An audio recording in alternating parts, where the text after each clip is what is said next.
me is fascinating that kind of every emotion almost has a breathing pattern, in the sense that, as you know, if you're scared and you're, up, high up in the chest, and if you're in love, you're deep belly breaths. And I think that the whole concept of being able to reverse engineer that was just mind boggling. And then, as you say, adding the music, because I know a ton of tunes. That one tune will just bring me down straight away, or it will fire me up. It's like boxers when they go into the ring, they've got that piece that just gets them fired up. So I think that was the most exciting thing for me as well. From the science side, is it that simple? Can one piece of music and a breathing pattern really change the way we feel and those kind of bodily outcomes, Stu? Well, yeah, to add on that, I mean, it's the similar kind of thing. I think you said a different breathing pattern has been tried and tested through research many times that will trigger an emotion, a different feeling. And we notice that when we are scared and our breath freezes up or it goes fast, or whether we're happy or in love, like these types of things that you said has a unique different breathing. Or if you're laughing, your breath kind of goes like this. Now, to add on to that, which I find really fascinating, is if your breathing affects your feeling, and that feeling lasts, say, a couple of weeks, we say it's a mood. And then if that mood then starts lasting months, we say it's a temperament. Now, if that temperament lasts years, we say it's a personality trait. Now, that just blows my mind, because if you reverse engineer that whole thing, that grumpy old man can change. Or that personality trait that we say is actually, we're able to shift it all back just by looking at this stuff, looking at how you're breathing, releasing physical tension from the body. That may be because of past experience, or it may be because of this habitual pattern. And then the music element, it works on a similar kind of science, this kind of science of entrainment, where you said, you start nodding your head. There's a great analogy, Tom, when you hear the right beat, and it happens in nature. The law of entrainment just says that two oscillating waves start to move harmoniously together, where a pendulum works. And breathing helps that happen. So when we create a different frequency with our breath, then our body moves into that different space, that different elevated state. And it's the same with music. So the breath is kind of something that we're doing about it. And then we've got this music passively helping on top. It's a real win-win situation for down-regulating the nervous system and changing our state. And the nice thing about it is, once we learn about these things, it's quite simple. Our bodies are quite simple. And it's a sophisticated system, but the main shift, or the main thing that I always look at, is our brain does not know the difference between an experience that's happening around us and an experience that's happening inside our unconscious mind, our body. And when we start to shift the unconscious mind through the body, through either sound or through breath work, then that's when we have this shift within a whole state of being. So it's really fascinating space to work with. Something, I think, when I walked in the door with my mum, that I thought was a bit yogic, hocus pocus, until I lifted up the carpet and went, wow, this is really, really amazing. And there's a science behind it. And it works. That was the other thing. I was like, wow, this is something that really works. So it's I think the kind of positive impacts that it has, and the positive impacts that it has on mental health is just so powerful, that we can have these shifts happen. And we know that by listening to music. But then I think intuitively, when we listen to certain music, our breathing's going to change. Like you were saying, Tom. Yeah. Naturally, if we're on a dance floor, our breathing's probably going to be elevated, and we're going to be feeling in the zone, and we're going to be feeling that elevated state. Equally, if we're sitting listening to a relaxing piece of music, the heart rate's going to slow down, and our breathing's going to change. It is really simple when you think about it, and I think the future of the industry is, of course, around data. And if you see what big companies are now doing around mind and body workouts, not just the physical. We all understand the importance of physical, and I think it's only now that companies are starting to understand the importance of mental fitness. So I think it's a really exciting time, super exciting. And if we can take data points and show people in a preventative fashion that if you're breathing this way at this time, then, you can almost kind of get ahead of those stressful moments and, keep that activation down of the nervous system. You think about health insurance.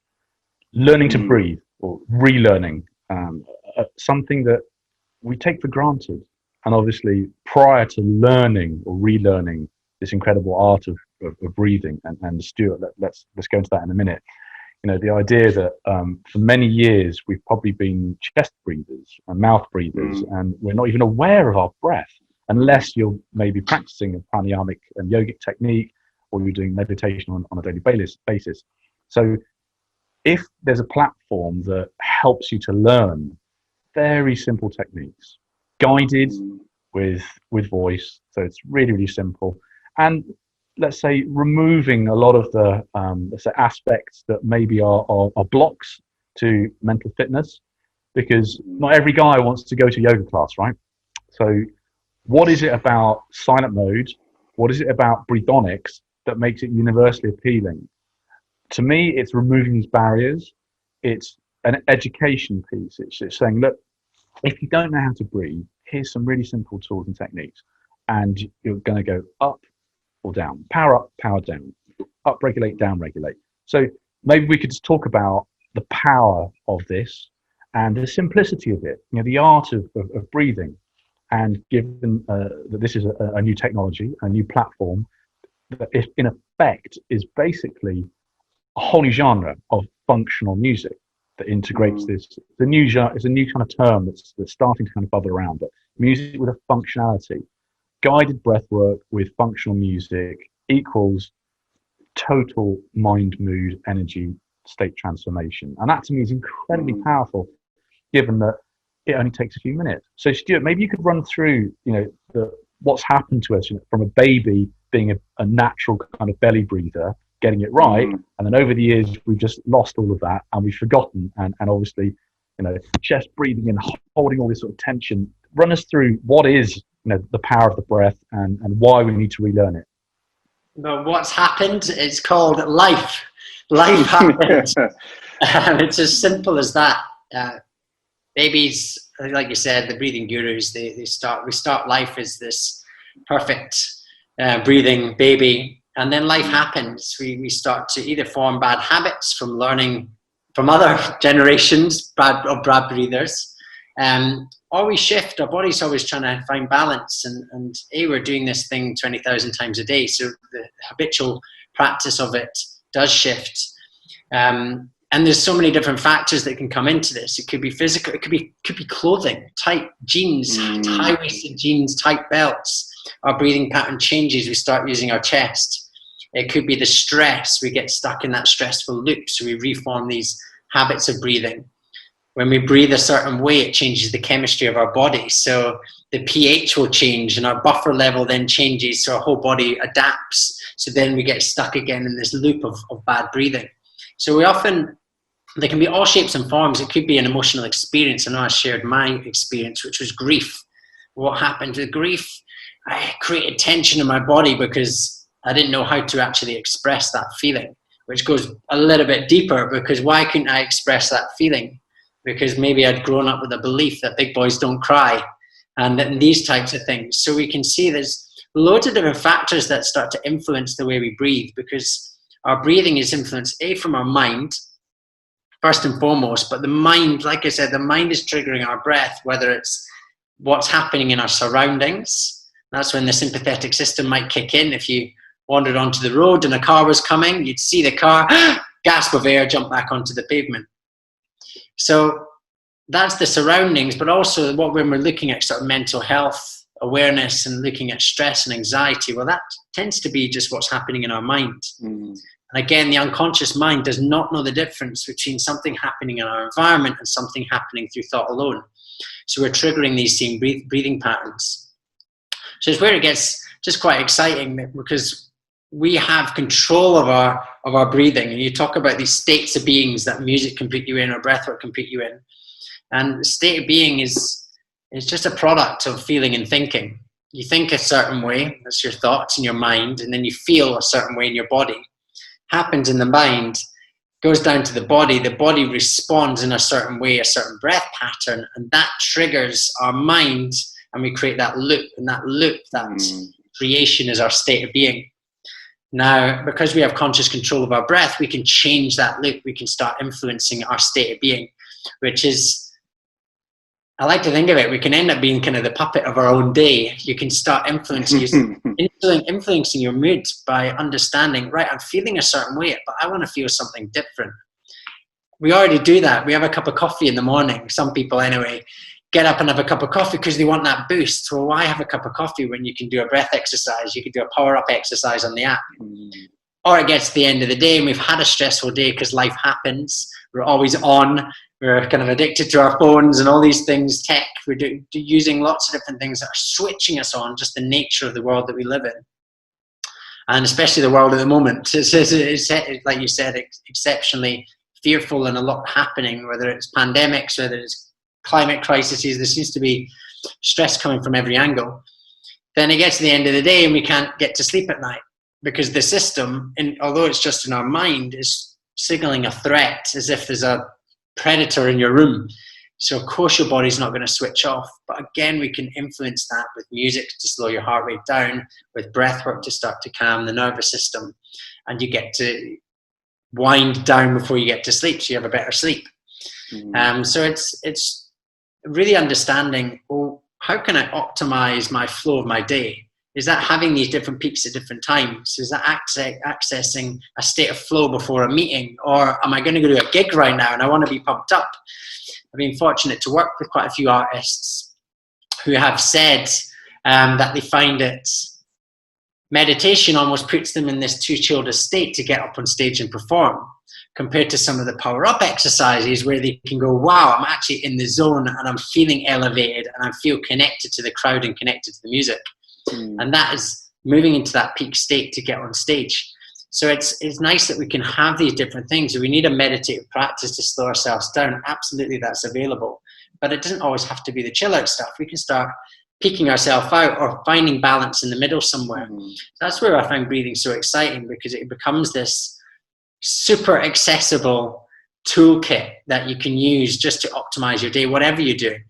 Whether that is feeling a bit anxious before a social situation, well, take a couple of minutes to tell your body that everything's actually okay, and start breaking this loop, this state of being loop. Well, let's change our state of being, and we can do that obviously with breath, and the music is a really powerful tool on top of that. What is really amazing is that all of a sudden you've got this incredible combination. And the fact that we're actually collectively developing a whole new technology, the music and the breathwork in combination is a new technology, combined with the technology of silent mode if you want to remove visual stimulation. So maybe Brad, you could run us through the technology and the platform and how it actually offers our audience that we're talking to today this whole new way of transforming their mood and their energy within the space of 5 to 10 minutes. They can literally change their whole kind of outlook. Just shutting off the world, creating this sensory deprivation environment where your eyes aren't trying to process light, where you can really, just bring the whole system down, has shown from our internal studies that we're able to bring the heart rate down by about 20% in under 5 minutes through that combination of sensory deprivation, breathing, and then of course the power of music. So the Power Mask was always designed as a plug and play, 5 minutes, turn everything off, turn everyone off. This is my silent mode, which is why we put a big blinker on the front. Stay back, let me have a moment. And really it just works, it just gives you that moment to focus on yourself, and have that moment of me time. And even 5 minutes, you'll know, Tom, a 60-second micro nap, a 2-minute micro nap is proven to, help rebuild cognitive function. It's helps balance the nervous system. So for us, it really was about that, just changing the narrative that resting is lazy, or changing the narrative that napping is lazy, and investing some time in yourself. So, we've seen the power of it. We work with the NFL players, NBA players. Coming back to what you said, Stu, about powering up before a gig, we've been looking at athletes throughout their season of breathing correctly, listening to the right music, and improving their scoring by like 16%. So all of this works. Now it's just, how do we get it to an audience that you know, don't want to put a leotard on, don't want to spend 2 hours in a yoga room, you know, and that's really the mission, you know. How do we get to that point? And the brilliant thing is that, you know, this conversation we're having today on the Beatport platform is brilliant, because what we're realizing is that we can design music, generically speaking, that fits into the music that we all like. So, for example, we can breathe to deep house, we can breathe to tech house, we can breathe to techno, we can breathe to hip hop, trap, even drum and bass. So we're developing entirely new styles of music that not only sound familiar, so they're instantly triggering a particular feeling. So who'd have thought that intentionally breathing to drum and bass would deliver this phenomenal kind of power up feeling? And that's where it starts to get really exciting, because, you know, if you're tuning in right now, you know that when you're buying product on Beatport, you're looking for different genres. So effectively, Breathonics is different genres that deliver a particular feeling, an outcome, a functional kind of result, combined with some really powerful breathwork practices designed by Stuart. And obviously this to me is so exciting, because we're just at the very beginning, and you sort of think about how we could even start to move into the world of different content, different producers and artists, looking at a whole new way to repurpose their music and their sound for this new platform, Breathonics. You know, creating music to breathe to, and then you create these amazing kind of workout routines, personalized to your own tastes. You know, you might be into your down tempo or your playa techno, whatever it is. You want to have a groove that you feel, but you also need these sort of techniques that are going to deliver what you want. So that to me is the exciting part now. Is let's go next level. Let's start looking at what everyone really feels in terms of the music part of it, integrating it with Stuart's breath patterns, and then on the platform, and with or without a mask, you've got access to a whole new level of instant, on-demand change of your entire mentality, your emotionality. So to me, you know, having this opportunity to chat with yourselves and be part of this is, I feel really privileged and honoured to be working with you, because I think this is truly transformational. And if you think right now, we're looking for preventative measures, we're looking for self-care tools to help with the mental health crisis that we're in, and I think simply listening to music that you really like, learning to breathe again, and you don't have to wear a leotard. Yeah, and on that note, so Stu, you're going to be doing a live breathwork session for everybody, which they can join. The link will be coming up. Guys, just want to say thank you as well for the time. It's been an awesome chat, and you know, learning things you didn't even know about each other that we should probably know. But yeah, great to chat, and yeah, thank you to Beatport for the opportunity. Yeah, thank you guys. Brilliant. So this is the Beatport ReConnect When the Music Stops, hashtag You Are Not Alone, in association with Silent Mode and the Association for Electronic Music. See you on session 3 with Stuart.